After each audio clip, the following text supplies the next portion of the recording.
எந்தன் கண்மலையானவரே, என்னை காக்கும் தெய்வம் நீரே. எந்தன் கண்மலையானவரே, என்னை காக்கும் தெய்வம் நீரே. வல்லமை மாட்சிமை நிறைந்தவரே, மகிமைக்கு பாத்திரரே. வல்லமை மாட்சிமை நிறைந்தவரே, மகிமைக்கு பாத்திரரே. ஆராதனை உமக்கே, ஆராதனை உமக்கே, ஆராதனை உமக்கே, ஆராதனை உமக்கே. உந்தன் சிறகுகளின் நிழலில் என்றென்று மகிழ செய்தீர். உந்தன் சிறகுகளின் நிழலில் என்றென்று மகிழ செய்தீர். தூயவரே என் துணையாளரே, துதிக்கு பாத்திரரே. தூயவரே என் துணையாளரே, துதிக்கு பாத்திரரே. ஆராதனை உமக்கே, ஆராதனை உமக்கே, ஆராதனை உமக்கே, ஆராதனை உமக்கே. எந்தன் பலவீன நேரங்களில் உந்தன் கிருபை தந்தீரையா. எந்தன் பலவீன நேரங்களில் உந்தன் கிருபை தந்தீரையா. இயேசு ராஜா என் பலனானீர், எதற்கும் பயமில்லையே. இயேசு ராஜா என் பலனானீர், எதற்கும் பயமில்லையே. ஆராதனை உமக்கே, ஆராதனை உமக்கே, ஆராதனை உமக்கே, ஆராதனை உமக்கே. எந்த உயிருள்ள நாட்களெல்லாம் உம்மை புகழ்ந்து பாடிடுவேன். எந்த உயிருள்ள நாட்களெல்லாம் உம்மை புகழ்ந்து பாடிடுவேன். ராஜா நீ செய்த நன்மைகளை எண்ணிய துதித்திடுவேன். ராஜா நீ செய்த நன்மைகளை எண்ணிய துதித்திடுவேன். ஆராதனை உமக்கே, ஆராதனை உமக்கே, ஆராதனை உமக்கே, ஆராதனை உமக்கே. எந்தன் கண்மலையானவரே, என்னை காக்கும் தெய்வம் நீரே. எந்தன் கண்மலையானவரே, என்னை காக்கும் தெய்வம் நீரே. வல்லமை மாட்சிமை நிறைந்தவரே, மகிமைக்கு பாத்திரரே. வல்லமை மாட்சிமை நிறைந்தவரே, மகிமைக்கு பாத்திரரே. ஆராதனை உமக்கே, ஆராதனை உமக்கே, ஆராதனை உமக்கே, ஆராதனை உமக்கே.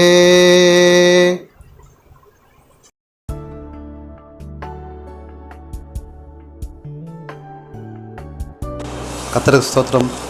நல்லா இருக்கீங்களா? சாங் கேட்டிருப்பீங்க. முதல் முறையாக உங்களுக்காக ஒரு சாங் பாடியிருக்கிறேன் வீடியோ மூலமாக. உங்களுக்கு பிடிச்சிருக்குன்னு நினைக்கிறேன். என்னை விட பெட்டரான ஒரு சிங்கர், ஒரு தேவ ஊழியக்காரர் உங்களுக்காக செய்தியை கொண்டு வந்திருக்கார். வேறு யாரும் இல்லை, எங்கள் சித்தப்பா வேண்டும். சுமார் 38 வருடங்களாக 38 இயர்ஸ் சிஎஸ்சி லைசன்ஸில் ஆயராக பணிபுரிந்து ஓய்வு பெற்று தற்போது வரை தொடர்ந்து வெளியில் தேவ ஊழியத்தை செய்து வருகிறார். அவர்கள் உங்களுக்காக செய்தியை கொடுக்க இருக்கிறார்கள். அதை நீங்கள் கேட்டு ஆசீர்வாதத்தை பெற்றுக்கொள்ளலாம். மேலும் அவருக்காகவும் அவர் குடும்பத்திற்காகவும் நீங்கள் அதிகமாக ஜெபிக்கும்படி கேட்டுக்கொள்கிறேன். அவர் செய்யும் ஊழியங்கள் இன்னும் ஆசீர்வாதமாய் பெருகும்படி தேவன் வல்லமையாய் ஒரு கிரியை செய்வார். எத்தனையோ பேருக்கு லைஃப்பில் அவர் ஒரு பெரிய எக்ஸாம்பிளாக இருந்திருக்கார். இன்னும் சொல்லப்போனால் நிறைய ஹெல்ப் பண்ணியிருக்கார். எத்தனை ஆயர்களை உருவாக்கியுள்ளார், எத்தனை பேர் படிக்க வைத்துள்ளார்கள், இப்படி சொல்லிக்கொண்டே போகலாம். அவருடைய தேவ வார்த்தைகள் மிகவும் அற்புதமாகவும் அதிசயமாகவும் ஆச்சரியமாகவும் அற்புதங்களை கொடுக்கும்படியாக இருக்கும். நிறைய பேரை நான் கண்டுள்ளேன். இந்த வீடியோ மூலயமாக அவர்கள் உங்களோடு பேசியிருக்கிறார்கள். தொடர்ந்து இந்த யூடியூப் சேனலில் இன்னும் நிறைய முறை பேசுவார்கள் என விசுவாசிக்கிறேன். நான் கேட்டுக்கொண்டதற்கு என்னங்க உடனே அவர்கள் சம்மதித்து இந்த செய்தியை கொடுத்துள்ளார்கள். அதற்காக அவருக்கு நன்றி தெரிவித்துக் கொள்கிறேன்.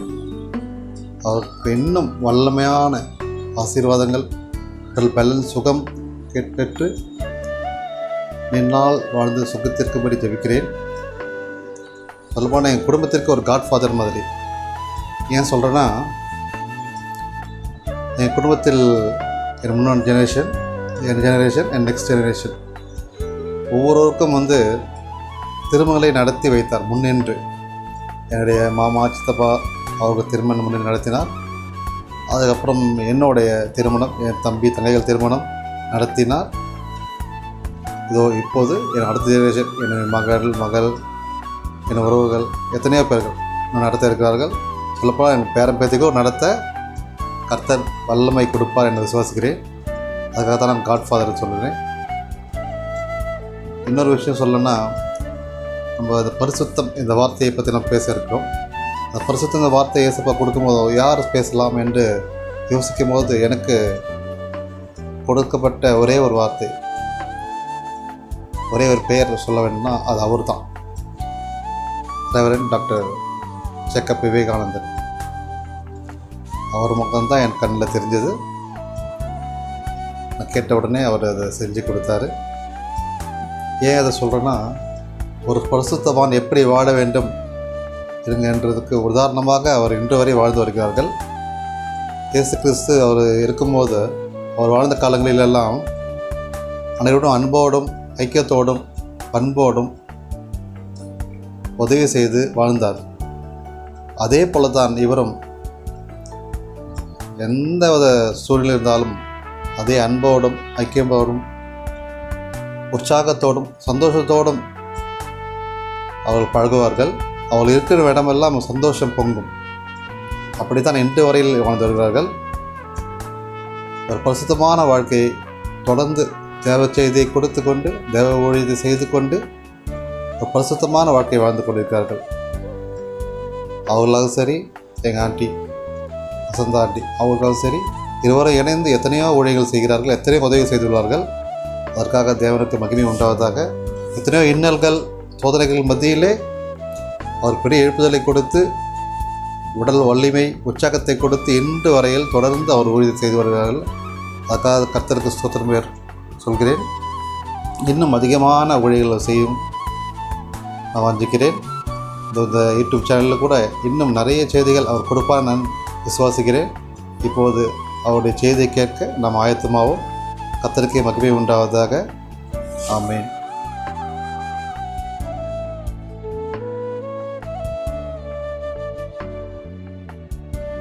கிறிஸ்துவுக்குள் அன்பார்ந்த உடன் விசுவாசிகளே, உங்கள் அனைவருக்கும் ஆண்டவராகிய இயேசு கிறிஸ்துவின் இனிய திருப்பெயரில் அன்பார்ந்த ஸ்தோத்திரங்களை தெரிவித்துக் கொள்கிறேன். கடவுளுடைய செய்தி உங்களோடு பகிர்ந்து கொள்வதற்காக, கடவுள் எனக்கு தந்த வாய்ப்பிற்காக நான் ஆண்டவரை ஸ்தோத்திரிக்கிறேன். கடவுளுடைய வார்த்தைகளை பகிர்ந்து கொள்வதற்கு முன்னதாக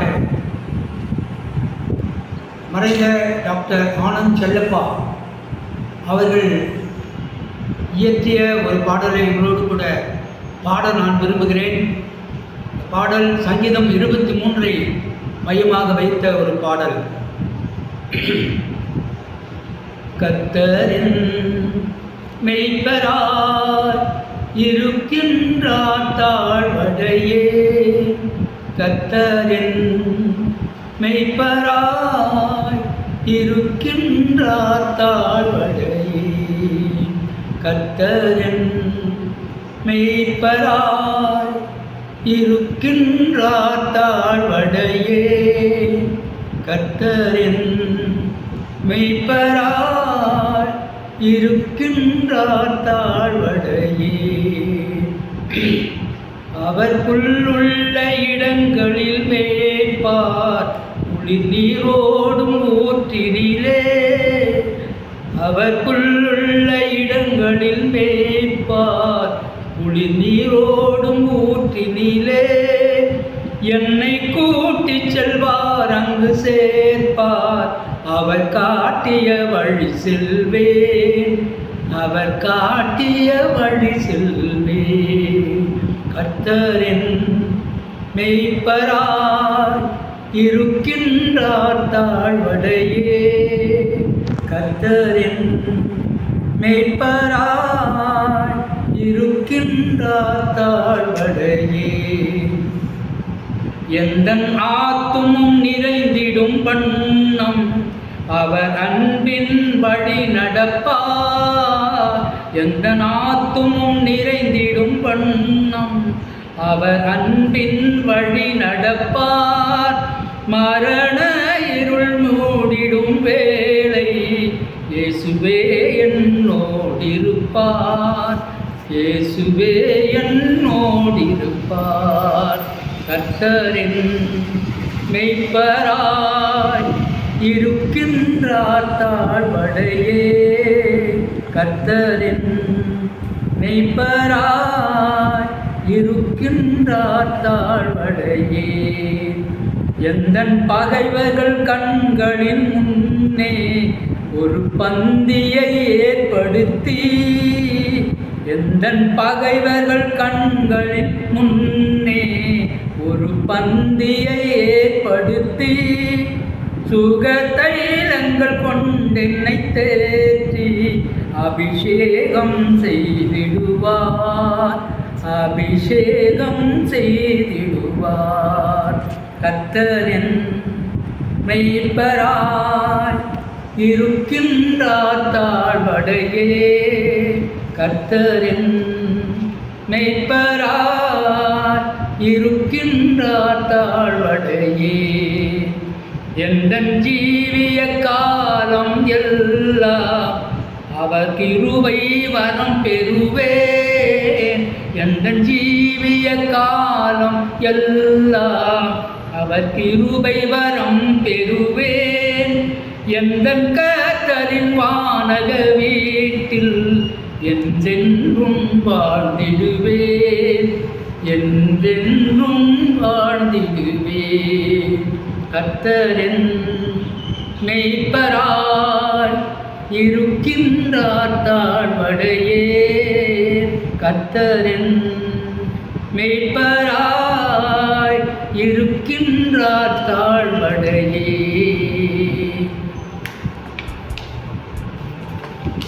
அன்புக்குரியவர்களே, உங்களோடு கூட பகிர்ந்து கொள்ளும்படியாக நான் தெரிந்து கொண்டிருக்கிற தலைப்பு பரிசுத்த வாழ்க்கை அல்லது பரிசுத்த வாழ்வு. பிரியமானவர்களே, இக்காலத்திலே பரிசுத்தம் என்கிற சொல்லிற்கு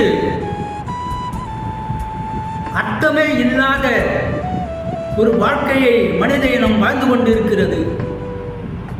அக்கிரமம், அநியாயம், பாவத்திற்கு அடுத்த காரியங்கள் இன்றைக்கு யார் வேண்டுமானாலும் செய்யலாம்.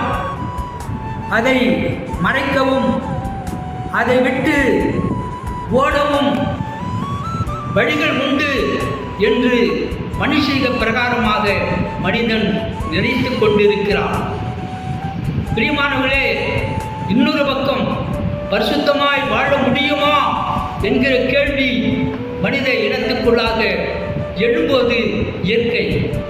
ஏனென்றால் வேதம் கூறுகிறது போல தாவீது அரசன், என் பாவம் எப்பொழுதும் என் கண்களுக்கு முன்பாக நிற்கிறது, என் தாய் என்னை பாவத்தில் கர்ப்பம் தரித்தாள் என்று அவன் கூறுகின்றான். அதே சமயம் எல்லோரும் பாவம் செய்து ஏகமாய் கெட்டுப் போனார்கள், நன்மை செய்கிறவன் ஒருவனும் இல்லை, ஒருவனாகிலும் இல்லை என்று திருமறையிலே நாம் வாசிக்கின்றோம்.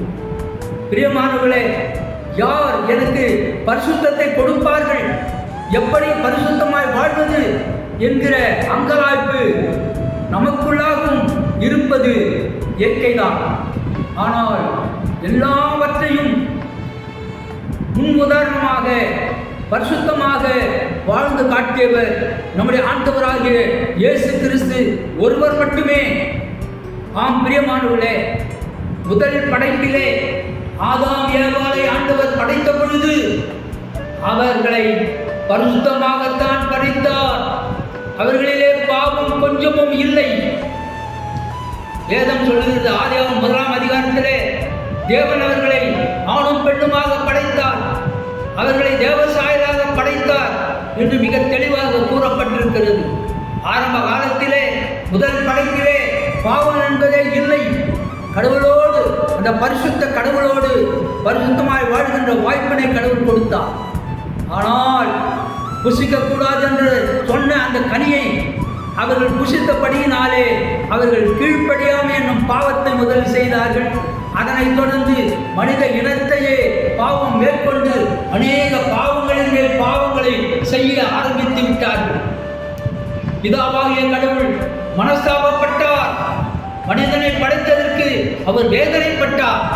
ஆனாலும் அவர் மனித இனத்தை அழிக்கவில்லை, அழிக்க விரும்பவே இல்லை. அதற்கு பதிலாக தம்முடைய ஒரே குமாரனாகிய இயேசு கிறிஸ்துவை இந்த உலகத்திற்கு பரிசுத்தமாக பிறக்க செய்தார். மனித உருவிலே பிறக்க செய்தார். கன்னி மரியாளின் வயிற்றிலே இயேசு மனிதனாக பிறந்தார். அப்பொழுது தேவதூதர்கள் சொன்னார்கள், இதோ எல்லா ஜனத்திற்கும் மிகுந்த சந்தோஷம் உண்டாக்கும் நற்செய்தி உங்களுக்கு அறிவிக்கிறேன். இன்று கர்த்தராகிய கிறிஸ்து என்னும் இரட்சகர் மீட்பர் உங்களுக்கு தாவீதின் ஊரிலே பிறந்திருக்கிறார் என்று சொன்னார்.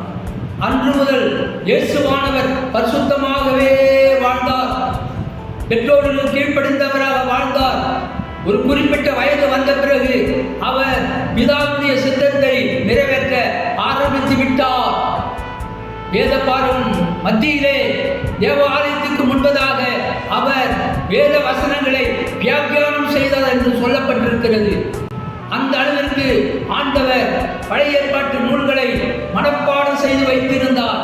அதே சமயத்திலே அந்த வேத வாக்குகளை நிறைவேற்றி கொண்டே வந்தார்.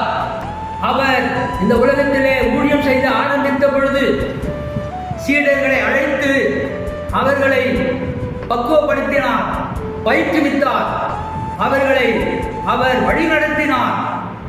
இன்னும் சொல்ல போனால் அந்த சீடர்களுக்கும் இறை மக்களுக்கும் முன்பதாக அவர் பரிசுத்த மனிதனாக, திறந்த புத்தகமாக, உள்ளும் வெளியிலேயும் எல்லா சமயங்களிலேயும் அவர் பரிசுத்தமாகவே வாழ்ந்தார். ஒரு இடத்திலே அவர் சொல்லியிருக்கிறார், நான் பரிசுத்தராய் இருப்பது போல நீங்களும் பரிசுத்தராய் இருங்கள் என்று சொல்லியிருக்கிறார். நம்மால் முடியாது என்று அவர் நினைக்கவில்லை. என்னை போல நீங்களும் பரிசுத்தமாய் வாழுங்கள், வாழ முடியும் என்றுதான் அவர் சொல்லியிருக்கிறார். பிரியமானவர்களே, எப்படி பரிசுத்தமாய் வாழ முடியும்? அதற்காகவே இயேசுவானவர் சிலுவையிலே தம்முடைய இரத்தத்தை சிந்தினார் அல்லவா? அந்த இரத்தம் எல்லாருடைய பாவங்களையும் எல்லா பாவங்களையும் கழுவ வல்லமை உடையதாய் இருந்ததல்லவா, இருக்கிறதல்லவா? அப்படிப்பட்ட வார்த்தையை தான் ஆண்டவர் இன்றைக்கு உங்களுக்கு சொல்லுகின்றார். அவர் பரிசுத்தராய் இருந்தது போல நாமும் பரிசுத்தமாய் இருக்க முடியும் என்று சொல்லுகிறார். தேவனால் கூடாத காரியம் ஒன்றுமில்லை. நாம் செய்ய வேண்டியது ஒன்றே ஒன்றுதான், நம்முடைய பாவங்களை மறைக்காதபடி அவருடைய சமூகத்திலே முழுமையாய் அறிக்கை செய்ய வேண்டும். ஒவ்வொரு வாரம் ஆலயங்களிலே வழிபாட்டிலே பாவ அறிக்கை ஜெபத்தை சொல்லும் பொழுது நாம் முழுமையான பாவங்களை அறிக்கை செய்கிறோம். அப்பொழுது போதகர் பாவ மன்னிப்பு நிச்சயத்தை கொடுக்கிறார்.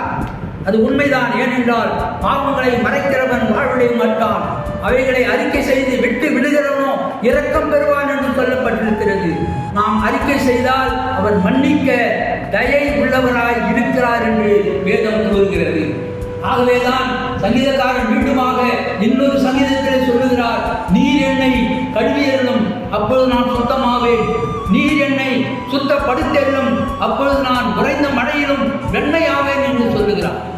தேவனுக்கு ஏற்கும் பலிகள் நொறுங்குண்ட ஆவி நறுங்குண்டதும் நொறுங்குண்டதுமான இருதயத்தை தேவன் புறக்கணிக்க மாட்டார். ஆகவே நம் ஆண்டவரிடத்தில் அறிக்கை செய்யும் பொழுது ஆண்டவருடைய மன்னிப்பை பெற்றுக் கொள்கிறோம், புதிய படைப்பாக மாறுகிறோம். இன்னொரு கேள்வி நமக்குள்ளால் எழுப்புகிறது, நான் அறிந்தும் அறியாமல் தவறுகளை பாவங்களை செய்து கொண்டே இருக்கிறேனே, எனக்கு விடிவு உண்டா முடிவு உண்டா என்கிற கேள்வி எழலாம். ஆம் பிரியமானவர்களே, ஆண்டவர் சொல்லுகின்றார், இமைப்பொழுதிலே உன்னை நான் கைவிட்டேன், ஆனால் உருக்கமான இரக்கங்களினாலே உன்னை நான் சேர்த்துக் கொண்டேன் என்று சொல்லுகிறார். எப்பொழுது அவருடைய பாவங்களை மன்னித்தாரோ அப்பொழுது அவர் கரம் பிடித்து நம்மை நடத்துகின்ற கடவுளாய் இருக்கிறார். நாம் அவருடைய சிலுவை எடுத்து அவரை பின்பற்றி நடந்தால் அவர் நம்மோடு கூட இருப்பார்.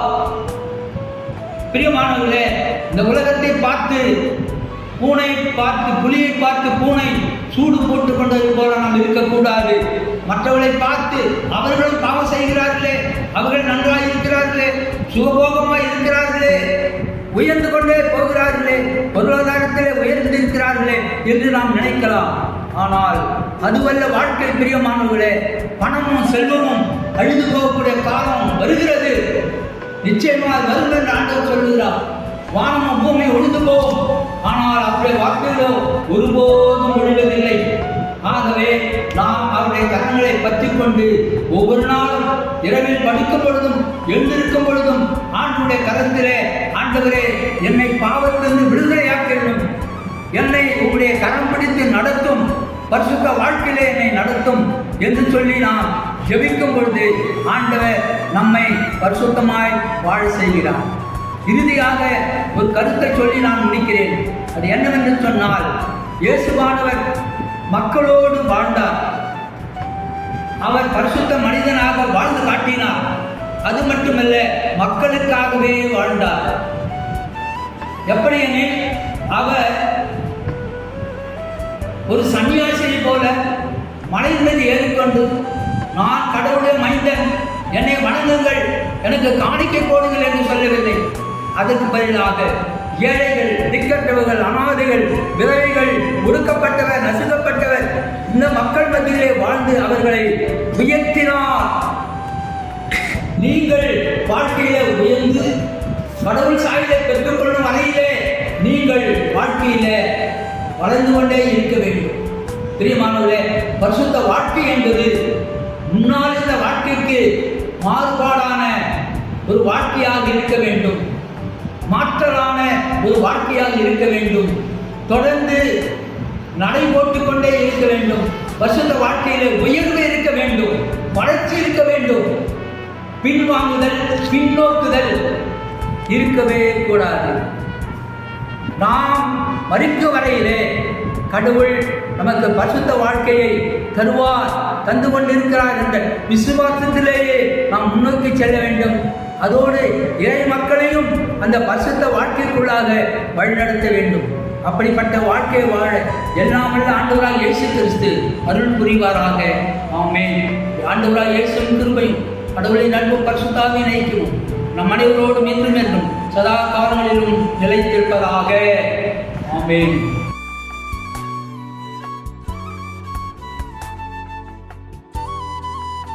பரிசுத்தமும் கிருபையும் அன்பும் நிறைந்த எங்கள் ஆண்டவரே, பிதாகுமாரன் பரிசுத்த ஆவியாக நம் திரியேக தெய்வமே, எங்கள் ஆண்டவராக இயேசு கிறிஸ்துவே, நீர் பரிசுத்தமாய் வாழ்ந்தது போல நாங்களும் வாழ எங்களை அர்ப்பணம் செய்து கொள்கிறோம். ஆண்டவரே, பாவங்கள் நிறைந்த இந்த உலகத்தில் பரிசுத்தமாய் வாழ முடியும் என்ற நிச்சயத்தை எங்களுக்கு தந்திருக்கிறேன். அந்த வழியிலே நடக்க எங்களை ஒப்பு கொடுக்கிறோம். ஏற்றுக்கொள்ளும், வழி நடத்தும். இயேசு கிறிஸ்து மூலம் வேண்டிக் கொள்கிறோம், ஜீவனுள்ள நல்ல பிதாவே.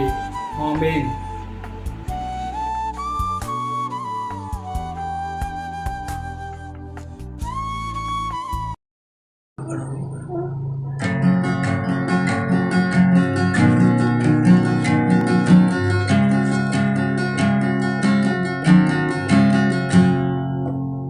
ஆராரிராரோ நீ தூங்கு, தேவாதி தேவானி தூங்கு. ஆராரிராரோ நீ தூங்கு, தேவாதி தேவானி தூங்கு. கண்ணான கண்ணே கருணை வடிவே தூய பாலகா கண்மூடி தூங்கு. கண்ணான கண்ணே கருணை வடிவே தூய பாலகா கண்மூடி தூங்கு. ஆராரிராரோ நீ தூங்கு. தேவாதி தேவானி தூங்கு. ஆராரோ ஆராரோ ஆராரோ ஆராரோ ஆராரோ ஆராரோ ஆராரோ ஆராரோ.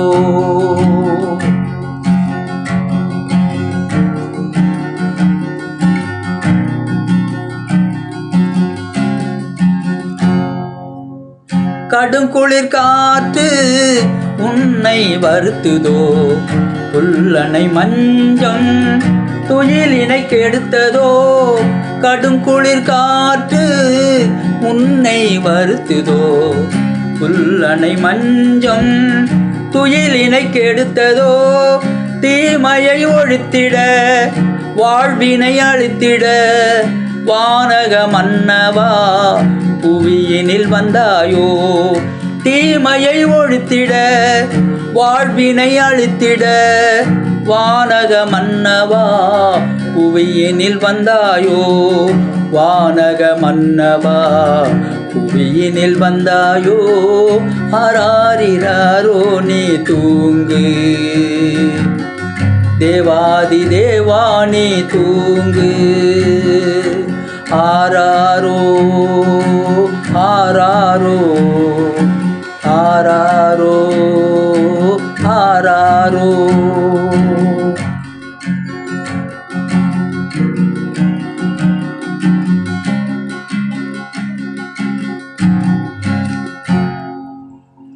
வானவர் கூட்டமே வாழ்த்திட வந்ததோ, மேய்ப்பர்கள் கூட்டமே மனிதர்க்கு சொன்னதோ.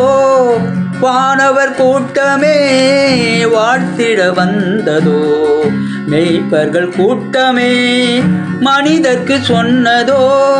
அன்பினை அளித்திட அருளினை பொழிந்திட ஆறுதல் தந்திட அமலனே வந்தாயோ. அன்பினை அளித்திட அருளினை பொழிந்திட ஆறுதல் தந்திட அமலனே வந்தாயோ. ஆறுதல் தந்திட அமலனே வந்தாயோ. ஆராரிராரோ நீ தூங்கு. தேவாதி தேவா நீ தூங்கு. கண்ணான கண்ணே கருணை வடிவே தூய பாலகா கண்மூடி தூங்கு. கண்ணான கண்ணே கருணை வடிவே தூய பாலகா கண்மூடி தூங்கு. ஆராரிராரோ நீ தூங்கு. தேவாதி தேவானி தூங்கு. ஆராரோ ஆராரோ ஆராரோ ஆராரோ ஆராரோ ஆராரோ.